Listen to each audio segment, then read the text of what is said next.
स्वागत है आपका हमारे इस YouTube चैनल पे। कल हमने देखा था दोस्तों 2000 आरटेट 2011 का सेकंड लेवल का इंग्लिश का जो सेकंड पेपर था, सेकंड लैंग्वेज का पेपर देखा था हमने। आज देखेंगे दोस्तों हम आरटेट 2011 का लेवल सेकंड का इंग्लिश का फर्स्ट लैंग्वेज का पेपर। तो दोस्तों शुरुआत करते हैं पहले क्वेश्चन से।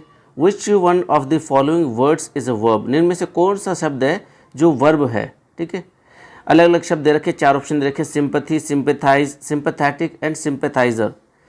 तो पहला जो शब्द है दोस्तों सिंपैथी। सिंपैथी होती है दोस्तों नाउन, सिंपैथी होती है नाउन। ठीक है, सिंपैथी यानी सांत्वना। जैसे कि शी नीड्स सिंपैथी, उसे सांत्वना की ज़रूरत है। और दूसरा शब्द है दोस्तों इसमें सिंपैथाइजर। ये भी दोस्तों क्या है? ये भी नाउन है, सिंपैथाइजर। सिंपैथाइजर होता है जो मतलब दोस्तों उसका मतलब होता है अ पर्सन हु सपोर्ट्स और approves of somebody, specially a political party. जो किसी पॉलिटिकल पार्टी का, विशेष तौर पे किसी पॉलिटिकल पार्टी का समर्थन करे या उसको मंजूरी दे, उसको बोलते हैं सिंपैथाइजर। जैसे कि अ बीजेपी सिंपैथाइजर, ठीक है, बीजेपी का समर्थन करने वाला। अ कांग्रेस सिंपैथाइजर, कांग्रेस का समर्थन करने वाला। अगला है दोस्तों वर्ड सिंपैथेटिक। ये दोस्तों एडजेक्टिव। सिंपैथेटिक मतलब संतोष युक्त या सांत्वना युक्त। ठीक है, जैसे कि अ सिंपैथेटिक लिसनर, शांति से सुनने वाला व्यक्ति, अ सिंपैथेटिक लिसनर। और जो हमारा सही उत्तर पूछा है दोस्तों वो पूछा है इसने वर्ब पूछा है। वर्ब कौन सा है? वर्ब दोस्तों इसमें सिंपैथाइज, ऑप्शन बी सिंपैथाइज। दोस्तों किसी भी नाउन के आगे ISE लग जाता है, ISE लग जाता है तो वो क्या फॉर्म करता है, क्या चीज़ बनाता है? वो बनाता है वर्ब। उससे क्या बनती है? ISE जो है अगर किसी के सफिक्स लगता है इंग्लिश नाउन के आगे, सॉरी नाउन के पीछे, जैसे मेन शब्द है अपना सिंपैथी, ठीक है, सिंपैथी के आगे ISE लगा, सिंपैथाइज हो गया, तो ये क्या बना रहा है? वर्ब बना रहा है। इसका अर्थ होता है किसी को सांत्वना देना, सिंपैथाइज करना किसी को। ठीक है, ISE लगाने से कई शब्द होते हैं, जैसे दोस्तों इम्प्रूव से बना है IMPROVE,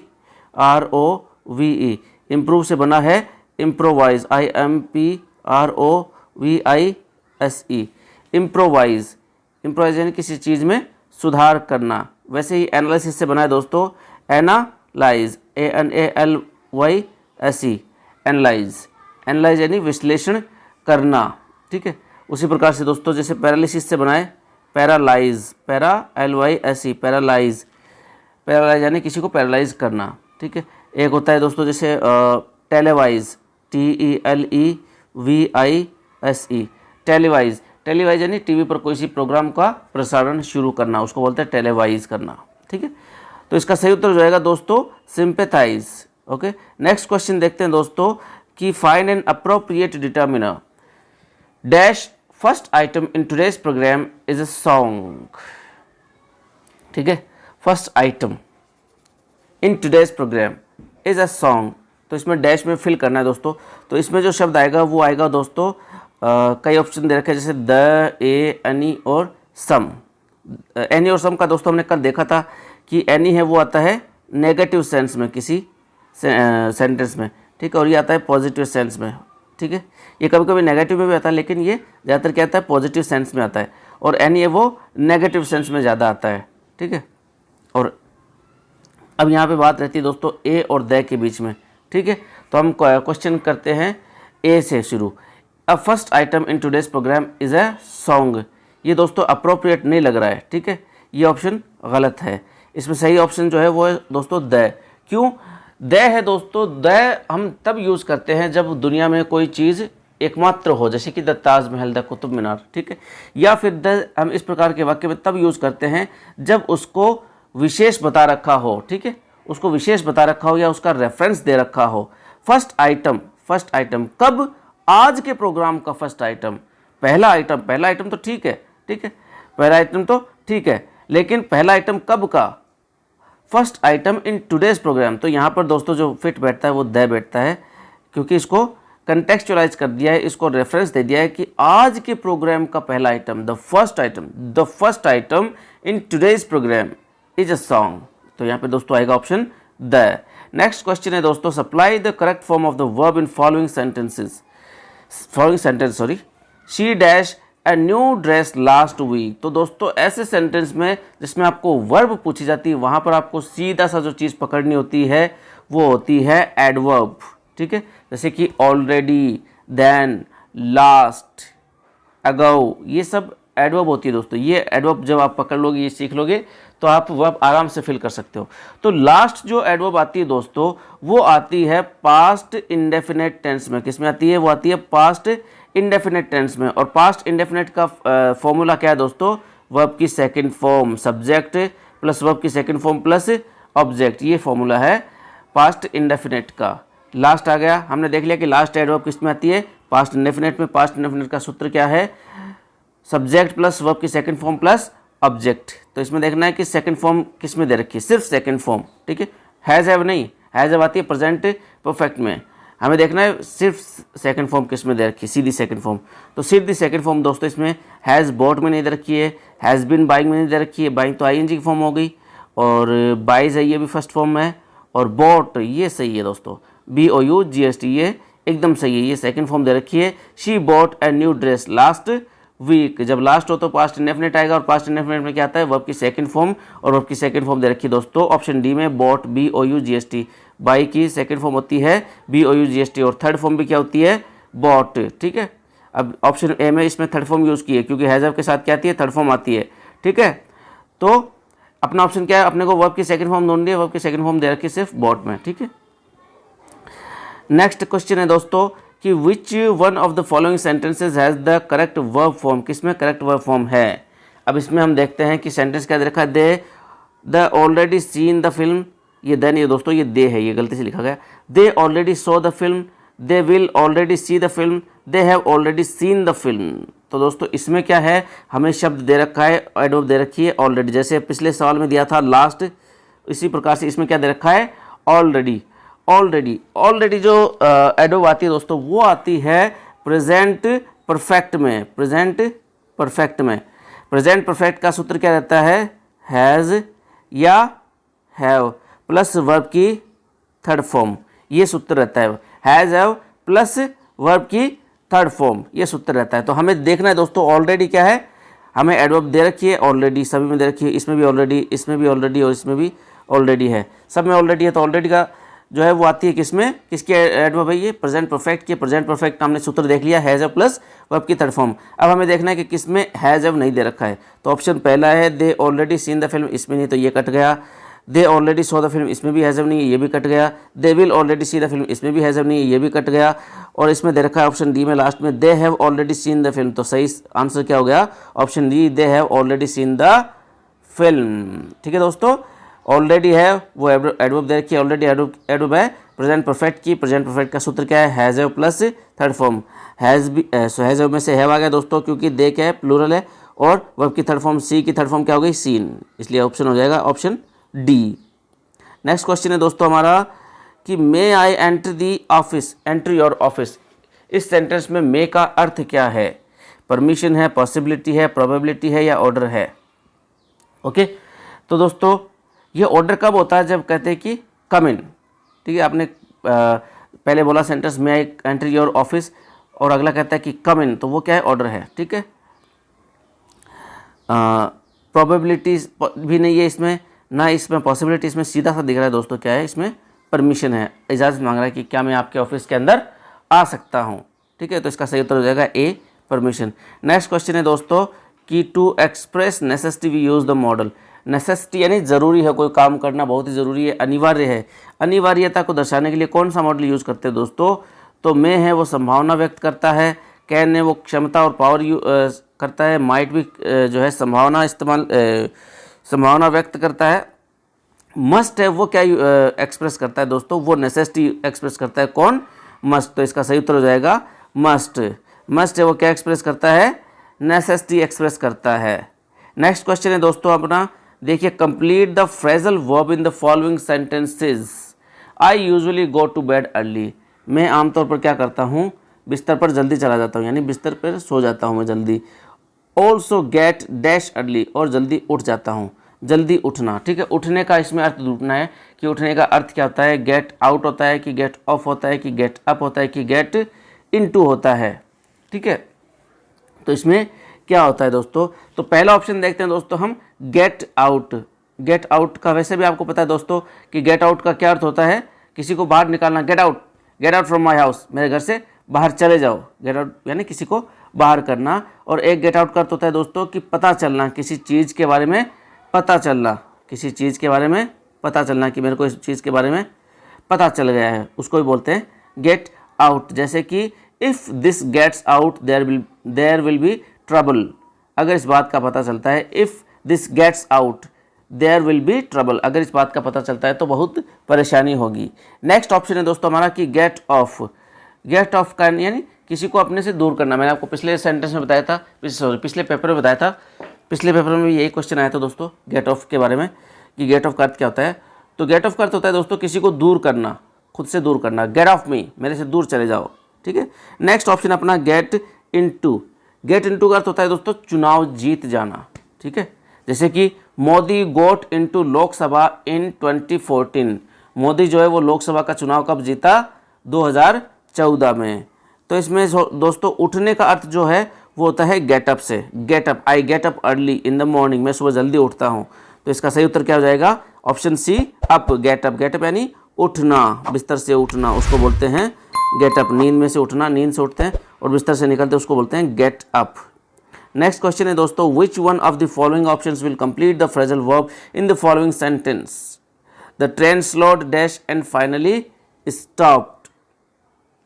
ट्रेन पहले स्लो हुई और फिर आखिरकार रुक ही गई। तो स्लो के साथ क्या होता है दोस्तों कि स्लो मतलब धीरे धीरे होना, ठीक है। ट्रेन पहले धीमी हुई तो उसका अर्थ होता है दोस्तों, धीमे होना का होता है स्लो डाउन। स्लो डाउन यानी धीमे होना। पहले ट्रेन धीमे हुई तो इसका सही उत्तर है option D, slow down. Down, ठीक है। स्लो डाउन यानी धीमे होना। पहले ट्रेन धीमे हुई और फिर आखिरकार रुक ही गई। नेक्स्ट क्वेश्चन है दोस्तों कि pick out the phrasal verb which means to take care of. इसमें से फ्रेजल वर्ब बताइए जिसका अर्थ होता है कि देखभाल करना। टेक केयर ऑफ यानी देखभाल करना। तो किसका अर्थ होता है, वो देखभाल करना होता है दोस्तों। तो ऑप्शन ए है रन आफ्टर। रन आफ्टर का अर्थ आपको पता है दोस्तों, किसी का पीछा करना या किसी के पीछे पड़े रहना। जैसे कि the police is running after the thief. Police है वो चोर का पीछा कर रही है, या किसी के पीछे पड़े रहना। जैसे he is always running after the girls, वह हमेशा लड़कियों के ही पीछे पड़ा रहता है, उसको बोलते हैं दोस्तों रन आफ्टर। नेक्स्ट ऑप्शन अपना दोस्तों लुक फॉर। लुक फॉर यानी किसी चीज़ को ढूंढना, तलाश करना। What are you looking for, आप क्या चीज़ तलाश कर रहे हो। मान लो कमरे में कोई व्यक्ति कुछ चीज़ तलाश कर रहा है, आप उससे पूछ सकते हो कि what are you looking for, आप क्या चीज़ ढूंढ रहे हो, क्या चीज़ तलाश कर रहे हो। Run into. रन इनटू का अर्थ होता है दोस्तों किसी से मतलब ऐसे ही बाई चांस मिल जाना, लकीली मिल जाना किसी से, ठीक है। आप रास्ते में कहीं जा रहे हो, ठीक है, किसी पार्टी में उससे मतलब लकीली मिल गए किसी इंसान से, उसको बोलते हैं रन इनटू। जैसे कि today I run into Rahul, आज मैं राहुल से ऐसे ही मिल गया, तुक्के से मिल गया, लकीली मिल गया, बाई चांस मिल गया राहुल से, ठीक है। तो इनमें से दोस्तों रन आफ्टर का आपको पता ही है, किसी का पीछा करना है, किसी के पीछे पड़े रहना, ये भी उत्तर नहीं सही है। और लुक फॉर यानी तलाश करना, ये भी सही नहीं है। और रन इनटू यानी तुक्के से या लकीली या बाई चांस किसी से मिल जाना। तो देखभाल करना उसका सही उत्तर होता है दोस्तों लुक आफ्टर। लुक आफ्टर यानी किसी की देखभाल करना। जैसे कि my uncle looks after me, मेरे अंकल मेरा ख्याल रखते हैं या मेरा अंकल मेरा ध्यान रखते हैं। तो नेक्स्ट क्वेश्चन है दोस्तों, देखिए complete the phrasal verb in following sentence. दोस्तों ये पहला फर्स्ट लैंग्वेज का पेपर, इसलिए इसमें फ्रेजल वर्ब के ज़्यादा क्वेश्चन आएंगे, ठीक है। तो आपको फ्रेजल वर्ब बहुत ज़्यादा याद करनी पड़ेगी, तब जाके आपको क्वेश्चन सही बैठेंगे। अगर आप चाहते हो दोस्तों कि मैं आपके लिए फ्रेजल वर्ब के क्वेश्चंस और ज़्यादा बनाऊं, तो आप मेरे को डीएम करना, मतलब आप मेरे को कमेंट में बताते रहना, तो मैं आपको फ्रेजल वर्ब के और ज़्यादा क्वेश्चन कराऊंगा। ये क्वेश्चन देखते हैं दोस्तों फ्रेजल वर्ब के बारे में कि the tourist guide pointed dash the most important buildings, ठीक है। जो टूरिस्ट गाइड था उसने सबसे महत्वपूर्ण बिल्डिंगों के बारे में बताया, हमें पॉइंट आउट किया, ठीक है। पॉइंट आउट यानी किसी को इशारा करके बताना है। तो इसमें ऑप्शन सही हो जाएगा बी आउट, पॉइंट आउट। किसी के तरफ इशारा करके बताते ना, हाथ करके कि वो देखिए वो बिल्डिंग कितनी अच्छी है, वो बिल्डिंग देखिए वो कितनी अच्छी है। तो यहाँ पे सही ऑप्शन होगा पॉइंट आउट, ऑप्शन बी सही है इसमें। नेक्स्ट क्वेश्चन है दोस्तों कि which one of the following phrasal verbs mean to stop doing an activity or a job. इनमें से दोस्तों किस फ्रेजल वर्ब का मतलब है कि किसी एक्टिविटी को करने से रुक जाना, ठीक है। किसी एक्टिविटी को करते हुए रोक देना, किसी चीज़ को छोड़ देना, किसी काम को बंद कर देना। अब वो उस काम को नहीं करता, जैसे सिगरेट पीना छोड़ देना, ठीक है, ट्यूशन जाना छोड़ देना, स्कूल जाना छोड़ देना, पढ़ाई छोड़ देना, कोई भी काम है उसको छोड़ देना, खत्म कर देना, बंद कर देना, ठीक है। तो टेकअप देखते हैं दोस्तों, पहला ऑप्शन टेकअप। टेकअप का मतलब होता है दोस्तों कोई काम सीखने की शुरुआत करना, ठीक है। जैसे आप कोई काम सीख रहे हो, आप साइकिल चलाना सीख रहे हो, I have taken up bicycling, I have taken up playing guitar, मैंने गिटार बजाना सीखना शुरू किया है, ठीक है, उसको बोलते हैं टेकअप। किसी चीज़ की शुरुआत करना, किसी चीज़ को सीखना, किसी चीज़ को सीखने की शुरुआत करना। रन डाउन, रन डाउन का अर्थ होता है दोस्तों ऊर्जा का खत्म हो जाना, ऊर्जा का खत्म हो जाना। जैसे कि the battery has run down, battery खत्म हो गई है, उसको बोलते हैं। लुक फॉर मैंने आपको अभी बताया था दोस्तों, लुक फॉर यानी तलाश करना किसी चीज़ की, what are you looking for, आप किस चीज़ को ढूंढ रहे हो। ऑप्शन सी हमारा सही है दोस्तों, जिसका अर्थ होता है गिव अप, यानी किसी चीज़ का त्याग करना, किसी काम को छोड़ देना, give up. I have given up smoking cigarettes, मैंने सिगरेट पीना छोड़ दिया है। I have given up studies, मैंने अध्ययन करना छोड़ दिया, मैंने पढ़ाई छोड़ दी है। I have given up school, मैंने स्कूल छोड़ दिया है, मैंने काम पे जाना छोड़ दिया। I have given up working, मैंने काम करना छोड़ दिया है। ये चीज़ होती है दोस्तों, ठीक है। तो इसका सही उत्तर हो जाएगा दोस्तों गिव अप। गिव अप यानी किसी काम को छोड़ देना, किसी चीज़ का त्याग कर देना। तो नेक्स्ट क्वेश्चन है दोस्तों, which one of the options will complete the phrasal verb in the following sentence. I had to fill dash 3 forms to get my driving licence. Fill यानी भरना, ठीक है। तो उसका जो सही उत्तर होता है दोस्तों वो होता है फिल अप होता है, ना तो इनटू होता है, ना डाउन होता है, ना और होता है। फिल अप, फार्म भरना, fill up. I had to fill up 3 forms to get my driving licence, मेरे को अपना ड्राइविंग लाइसेंस बनाने के लिए कितने फार्म भरने पड़े, 3 फार्म भरने पड़े। Fill up, U P, fill up, okay. इसका सही उत्तर हो जाएगा दोस्तों option A, up. Next question है दोस्तों, the passive voice of we make butter from milk. बड़ा ही आसान क्वेश्चन है दोस्तों, इसमें आपको सिर्फ और सिर्फ क्या ढूंढना है, ऑब्जेक्ट ढूंढना है, ठीक है। ऑब्जेक्ट क्या है, वी मेक बटर, क्या बनाया जाता है, कौन बनाता है, वी। तो ये क्या होगा, सब्जेक्ट, ये क्या हो गई, मेक क्या हो गई, वर्ब हो गई, और बनाया क्या जा रहा है, बटर बनाया, तो बटर क्या हो गया, ऑब्जेक्ट हो गया दोस्तों, ठीक है, ऑब्जेक्ट। तो बटर क्या हो गया, ऑब्जेक्ट हो गया। चारों में बटर दे रखा है, चारों ऑप्शन में शुरुआत में बटर दे रखा है, ठीक है, क्योंकि ऑब्जेक्ट को हम क्या करेंगे, सब्जेक्ट की जगह रखेंगे, ठीक है, और सब्जेक्ट को क्या करेंगे, ऑब्जेक्ट की जगह। यही तो है पैसिव। और वर्ब की क्या कर देते हैं, थर्ड फॉर्म लगा देते हैं, ठीक है। तो ये दोस्तों पहले तो आप इसको ऑब्जेक्ट पहचान लिया आपने, बटर, ठीक है। ऑब्जेक्ट पहचानने के बाद का आपका सेकंड काम है वो है आपको टेंस ढूंढना। तो इसमें टेंस जो है वो फर्स्ट फॉर्म दे रखा है वी के बाद में, तो ये क्या हो गया, फर्स्ट फॉर्म किस में आता है दोस्तों, प्रेजेंट इंडेफिनेट में जो है फर्स्ट फॉर्म आती है, प्रेजेंट इंडेफिनेट में फर्स्ट फॉर्म आती है, ठीक है। और प्रेजेंट इंडेफिनेट में फर्स्ट फॉर्म आती है तो वो चेंज कैसे होता है दोस्तों, वो टेंस वो चेंज होता है is are am, is are or am plus verb की थर्ड फॉर्म, इस प्रकार से आता है, ठीक है। तो बटर के साथ क्या आएगा दोस्तों, बटर एक वचन है तो उसके साथ इज आएगा कि आर आएगा कि एम आएगा, तो उसके साथ क्या आएगा, इज आएगा दोस्तों। तो देखिए इसमें किस ऑप्शन में इज दे रखा है, इसमें दे रखा है ऑप्शन डी में और ऑप्शन ए में, बटर इज, ठीक है, बटर इज आ गया। फिर वर्ब की third form butter is made, इसमें दोस्तों बीइंग दे रखा है, ये गलत हो गया, बीइंग नहीं आएगा इसमें। बीइंग तब आता है जब वर्ब की आईएनजी फॉर्म होती तब बीइंग आता है, लेकिन इसमें बीइंग दे रखा है तो ये ऑप्शन गलत होगा। इसमें क्या दे रखा है, ऑप्शन डी में बटर इज दे रखा है, फिर थर्ड फॉर्म हो गया वर्ब की थर्ड फॉर्म, मेड हो गया, सही बात है। फिर है from milk, butter is made from milk. ये जो सब्जेक्ट है दोस्तों वी, ये वी हो गया और दे हो गया, पीपल हो गया, इस प्रकार के सब्जेक्ट को लिखा नहीं जाता है पैसिव फॉर्म में, ठीक है। ये आपको पता ही, आपने 10वीं में सीखा था, वी और दे, पीपल, इस प्रकार के सब्जेक्ट को समवन, समबडी, एनीबडी, इस प्रकार का जो सब्जेक्ट है उसको लिखा नहीं जाता है, ठीक है। तो इसका सही उत्तर हो जाएगा butter is made from milk, okay. Next question है दोस्तों 14 number, which is the correct passive voice of the following sentence, they have painted the door. बहुत सही सवाल है, बहुत ही आसान सवाल है। सब्जेक्ट क्या हो गया दोस्तों, दे हो गया, ठीक है। हैव क्या है, वो हेल्पिंग वर्ब हो गई दोस्तों, और पेंटेड क्या हो गया, मैन वर्ब हो गई दोस्तों, और द डोर क्या हो गया, ये दोनों मिलके है द डोर, ये क्या हो गया अपना ऑब्जेक्ट हो गया। तो पहले क्या करेंगे, ऑब्जेक्ट को सब्जेक्ट की जगह पे लिखेंगे। तो ऐसा ऑप्शन देखना है कि जहाँ पे ऑब्जेक्ट नहीं लिखा है, चार ऑप्शन में दोस्तों ऑब्जेक्ट लिखा है द डोर, ऑप्शन सी में भी द डोर, ऑप्शन डी में भी द डोर लिखा हो, ठीक है। द डोर आ गया। और हैज़ है, ये दोस्तों टेंस है प्रेजेंट परफेक्ट का, ठीक है।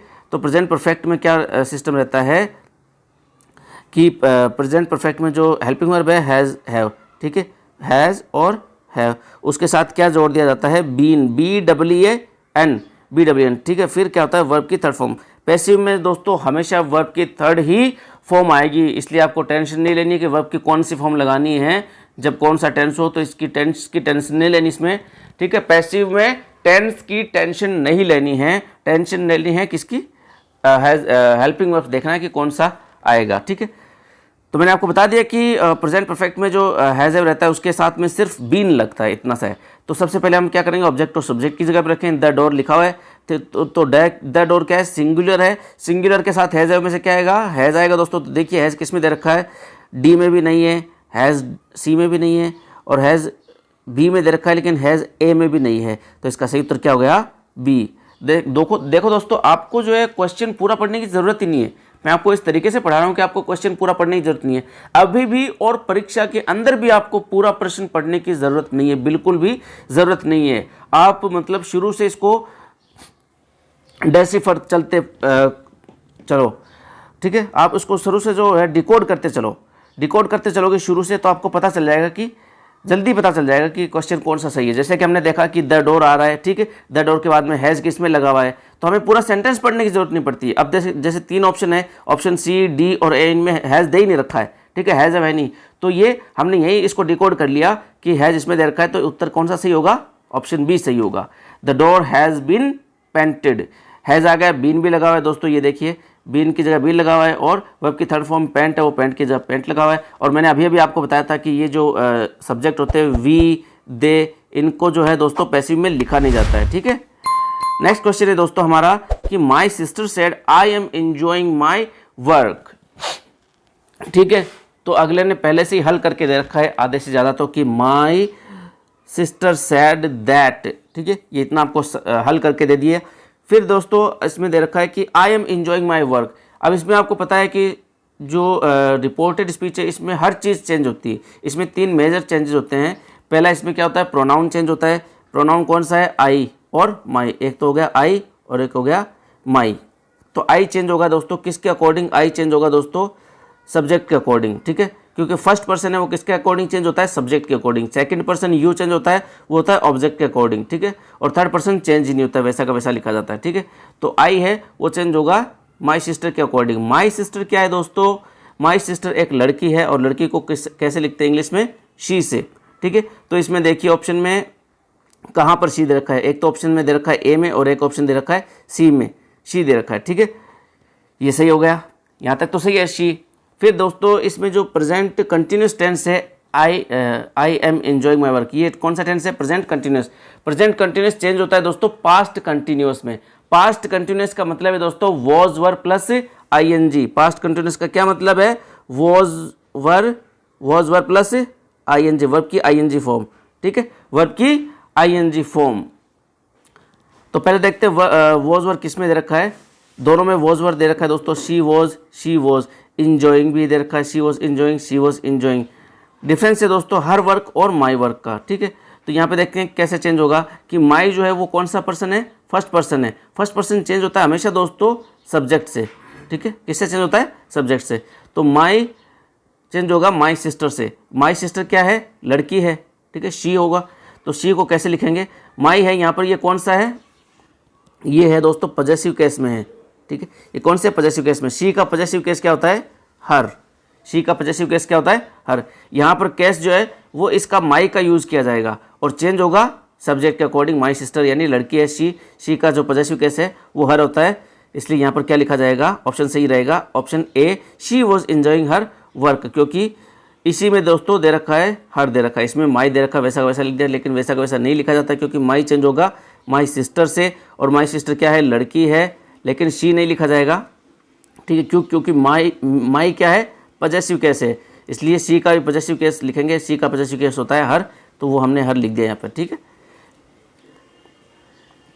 अगला क्वेश्चन है दोस्तों देखिए कि Rahul said to Veena please return my books early.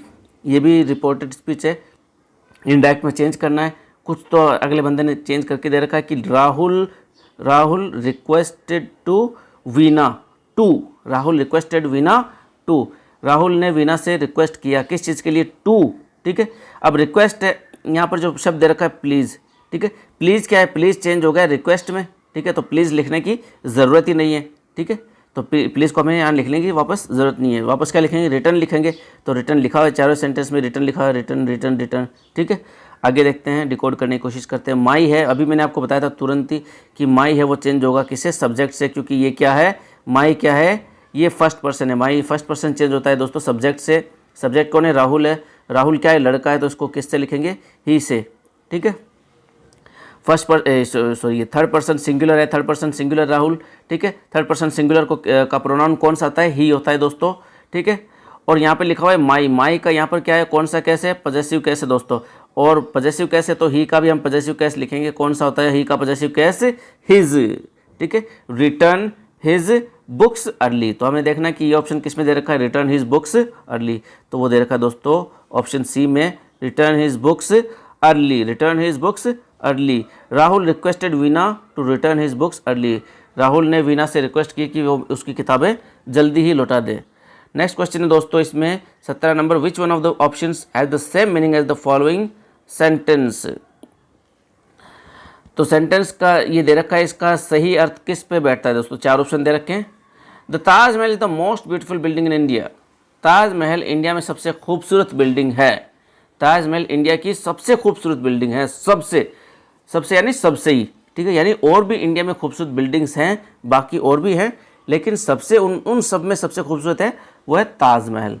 तो इसमें देखिए दोस्तों ऑप्शन है कि India has many beautiful buildings, सही बात है, इंडिया में कई खूबसूरत बिल्डिंग्स हैं, ये तो सही बात है, लेकिन यहाँ पर ताजमहल का जिक्र ही नहीं है, तो ये ऑप्शन गलत हो गया दोस्तों। ऑप्शन सी देखते हैं, India has only one beautiful building the Taj Mahal, ये कह रहा है कि इंडिया में खाली एक ही बिल्डिंग खूबसूरत है, सिर्फ एक ही बिल्डिंग। लेकिन हमारा ये वाक्य जो है, ये वाला ये नहीं कहता है कि सिर्फ एक ही है, नहीं, ये कहता है और भी है, लेकिन उन और में सबसे खूबसूरत, the most beautiful, the most यानी ब्यूटीफुल तो है, काफ़ी बिल्डिंग्स हैं, ठीक है, जैसे कि कुतुब मीनार है, बिरला मंदिर है, और कई है, कई सारी बिल्डिंग्स हैं वो खूबसूरत हैं, लेकिन सबसे खूबसूरत है वो कौन सी है, ताजमहल है।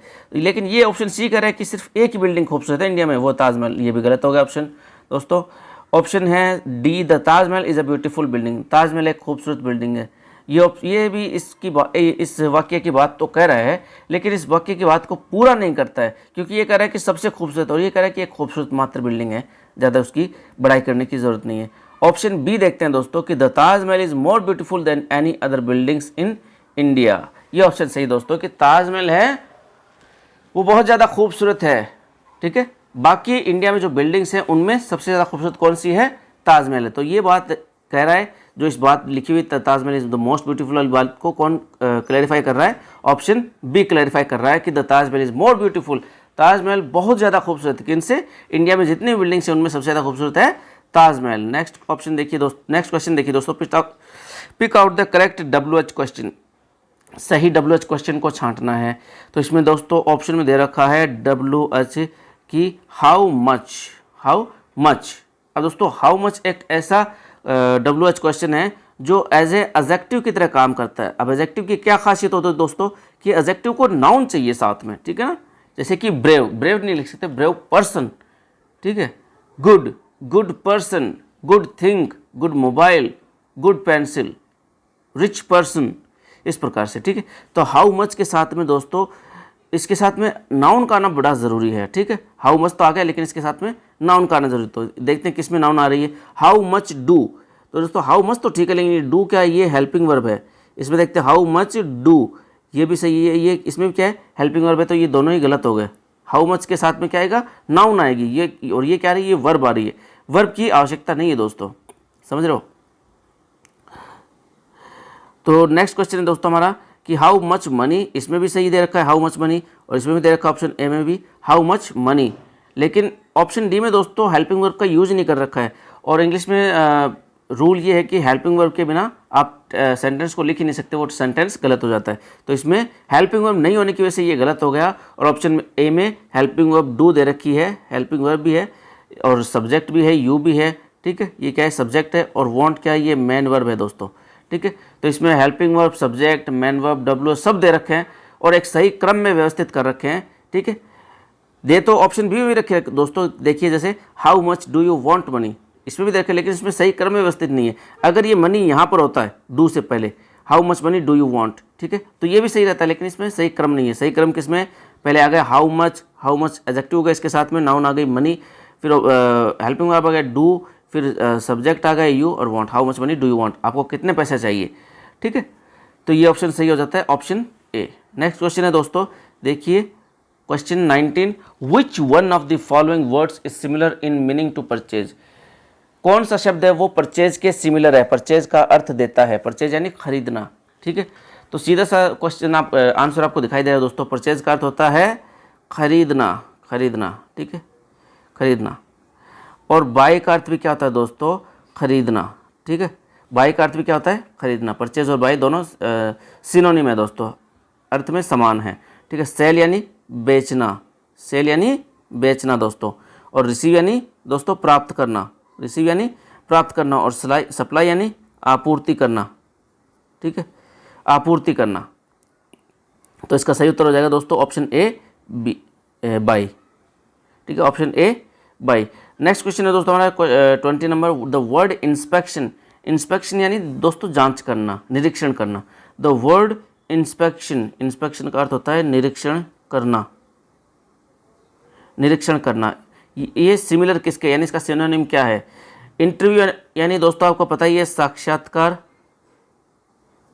ठीक है, एक्सरसाइज यानी अभ्यास, अभ्यास, ठीक है। गेटअप यानी उठना, मैंने अभी आपको बताया था getup, I getup early in the morning में सुबह जल्दी उठता हूँ। और चेकअप का अर्थ होता है दोस्तों निरीक्षण, चेकअप का अर्थ क्या होता है, निरीक्षण, इसलिए हमारा सही उत्तर क्या जाता है, चेकअप।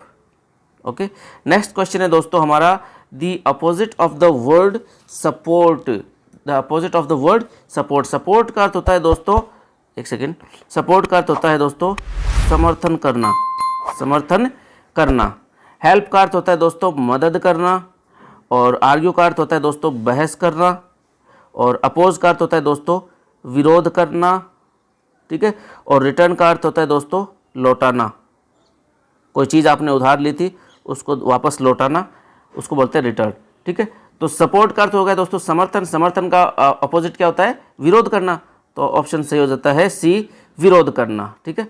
तो इसका सही उत्तर हो जाएगा अपोज, सपोर्ट का अपोजिट क्या हो जाता है, अपोज। नेक्स्ट क्वेश्चन है दोस्तों हमारा, which word is opposite in meaning to interesting.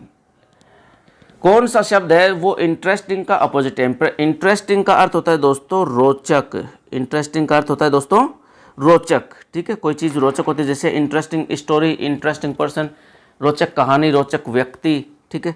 Confusing का अर्थ होता है दोस्तों उलझन भरा, ठीक है, कन्फ्यूजन का अर्थ होता है दोस्तों उलझन भरा, उलझन, ठीक है।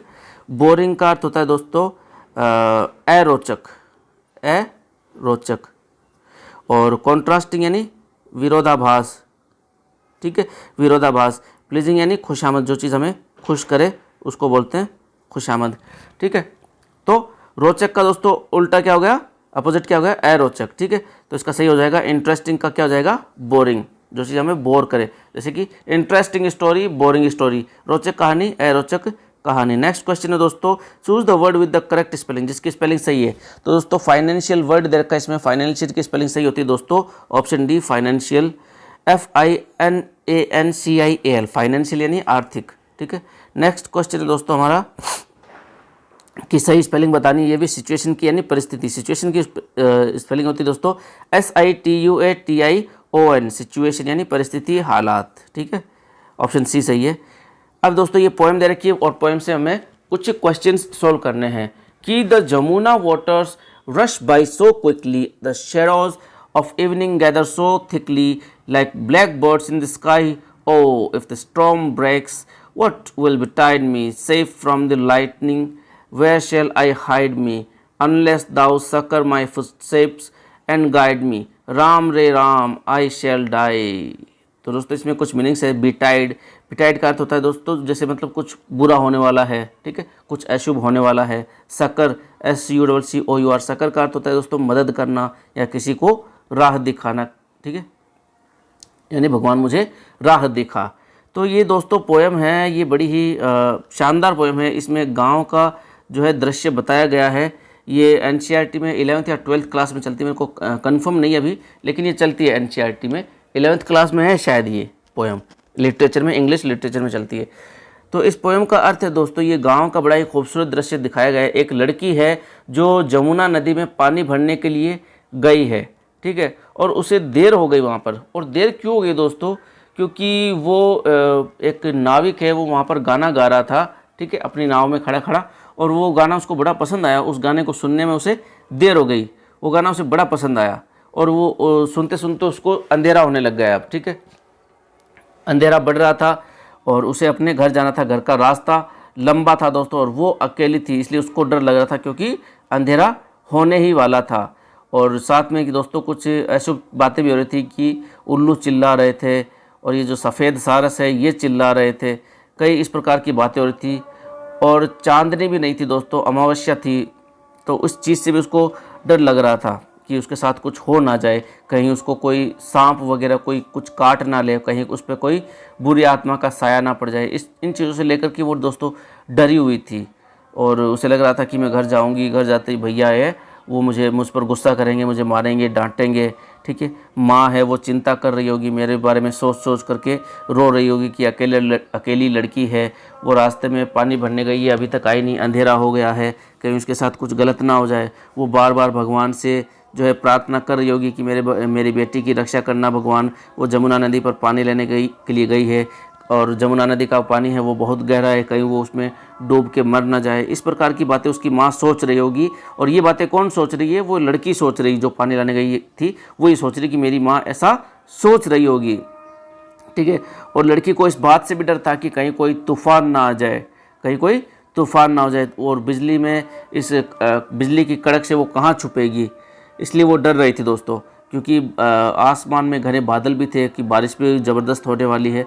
तो इस मुसीबत की घड़ी में वो सोच रही थी दोस्तों, भगवान से प्रार्थना कर रहे थे कि हे भगवान मेरी हेल्प कर, राम रे राम आई शेल डाई, हे भगवान मेरी मदद कर, कहीं मैं मर ना जाऊं, मुझे राह दिखा। तो ये दोस्तों एक बड़ा ही शानदार, बड़ा ही खूबसूरत दृश्य पेश किया गया है दोस्तों, गाँव का बड़ा ही शानदार दृश्य पेश किया गया है।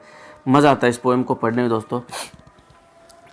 तो इसके क्वेश्चन देख लेते हैं दोस्तों कि like black birds in the above lines is an example of. तो दोस्तों मैंने आपको लास्ट वीडियो में बताया था कि जब ऐसे शब्द आ जाए कि लाइक, है ना, लाइक, सो, एज, लाइक, सो, एज, देन, ठीक है, तो इस प्रकार के शब्द आने पर आपको दोस्तों आइडिया हो जाना चाहिए कि इसमें किसी दो चीज़ों का कंपैरिजन किया गया। लाइक ब्लैक बर्ड्स, काले पक्षियों की तरह, ठीक है। लाइक शब्द आ गया तो वहाँ पर क्या है दोस्तों, कंपैरिजन देखते हैं हम किससे किया जाता है, सिमिली और मेटाफर से। तो लाइक शब्द आ जाए, सो शब्द आ जाए, एज आ जाए या देन आ जाए, तो हम उसे क्या मानते हैं, सिमिली मानते हैं। और जब इन शब्दों का इस्तेमाल ना किया जाए और फिर कंपैरिजन किया जाए तो वो क्या होता है, मेटाफर होता है। लेकिन इसमें कंपैरिजन भी कर रखा है और कौन से शब्द दे रखा है, लाइक, तो ये इसका उत्तर होगा सिमिली, ठीक है दोस्तों। नेक्स्ट क्वेश्चन है हमारा, we can find an example of alliteration. Alliteration is the repetition of same speech sounds, ठीक है। alliteration दोस्तों वो सेम जो ध्वनियाँ हैं उनका रिपीटेशन होता है, उनका पुनरावृत्ति होती है, उसको बोलते हैं, ठीक है। तो इसमें देखते हैं किस में पुनरावृत्ति होती है। द शेडोज ऑफ इवनिंग, इसमें भी नहीं हो रही है। द जमुनाज वाटर, इसमें भी नहीं है। आई शेल डाई, इसमें भी नहीं है। राम रे राम, इसमें दोस्तों रिपीटेशन हो रहा है। इसमें कौन से शब्द रिपीट हो रहा है, रे। इसमें कौन सा शब्द रिपीट हो रहा है, रे, राम रे राम। तो इसमें क्या है, अलिट्रेशन है। इसका सही उत्तर क्या है, राम रे राम, ऑप्शन ए, राम रे राम। इसमें क्या है दोस्तों, अलिट्रेशन है। नेक्स्ट क्वेश्चन देखिए दोस्तों, एन एलिजी इज। एलिजी क्या होती है दोस्तों, जब कोई व्यक्ति मर जाता है, ठीक है, और पोइट उस पर, मरे हुए व्यक्ति पर कविता लिखता है। वो या तो उसका दोस्त होता है, उसका भाई, उसका कोई डियर वन होता है, कोई प्रिय व्यक्ति होता है उसका, उस पर वो कविता लिखता है, उसको बोलते हैं एलिजी। और बहुत फेमस एलिजी है दोस्तों, एक एलिजी है थॉमस ग्रे की। किसकी, थॉमस ग्रे की, GRAY, थॉमस ग्रे की एलिजी, उसका नाम एलिजी है। Elegy return, elegy return in a country, COUNTRY, country church yard. उसने ग्रेव यार्ड में बैठ करके वो एलिजी लिखी थी दोस्तों, ठीक है। तो देखते हैं इसमें कौन सा ऑप्शन है। पोएम अबाउट समवंस मैरिज, ऐसी पोएम जो किसी के शादी के बारे में हो, या प्रेयर, प्रार्थना और नहीं प्रार्थना भी नहीं, ना ही किसी की शादी के बारे में, ना ही वो लव पोएम होती है। वो क्या होती है दोस्तों, वो होती है सैड पोएम। एलिजी क्या है, सैड पोएम है जो अक्सर किसी की मौत पे लिखी जाती है, यूजुअली अबाउट समवंस डेथ। तो इसमें ऑप्शन सी हो जाएगा A, option A sad poem. Next question है दोस्तों कि द फोनेटिक सिंबल क्या है, किसका, श का। तो दोस्तों श का फोनेटिक सिंबल क्या है, option A, option A phonetic symbol उसका क्या है दोस्तों, ये इस प्रकार से दोस्तों शिप को लिखा जाता है, शिप, शिप, श, शलजम वाला श है दोस्तों, ये शलजम वाला श, ठीक है। शंकर वाला स, शंकर, भगवान शंकर वाला, ठीक है। तो उस भगवान शंकर वाला जब श आपको पूछा जाए परीक्षा में उसको कैसे लिखते हैं, तो दोस्तों उसको लिखते हैं इससे, लंबा इस प्रकार से, ये, ठीक है। नेक्स्ट क्वेश्चन है दोस्तों कि पिक का जो है ट्रांसक्रिप्शन बताना है, पिक, ठीक है। ये दोस्तों पिक है, ये पीक नहीं है, ठीक है।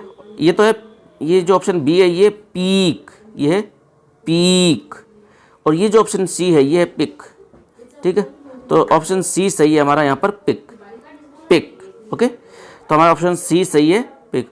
आपका आंसर क्या होगा, पिक। नेक्स्ट क्वेश्चन है दोस्तों, लास्ट क्वेश्चन है हमारा ट्राई, ट्राई, ठीक है।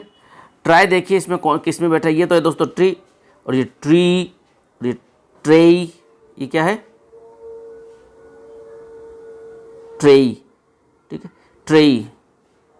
ये ट्रेई भी नहीं है, ना ये ट्री है, ना ये ट्री है, ये क्या है, ट्राई, ट्राई, ट्राई, ट्राई, ठीक है, ट्राई, इस प्रकार से।